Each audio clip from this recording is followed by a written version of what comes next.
Hello Itin! Welcome back to my channel. Update tayo sa Billboard Fan Army Face-Off 2024 ng SB19. Ang pinaka-latest, 7,600,000 boto na. Mahigit ang nakuha ng SB19. Kaya heto na. Ang matinding kalaban nila ay dalawang singer sa mundo. Si Chapel Rowan, nakakuha ng 9,900,000 mahigit na boto.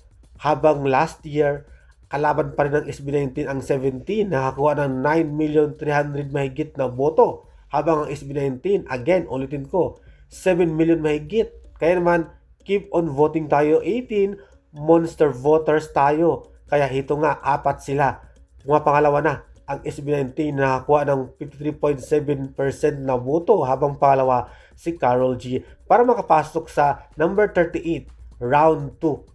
Baka bukas o next day, round 2 na to. Kaya keep on voting para maangat pa ang boto ng SB19, tumaas pa sa 53.7%. Maraming salamat.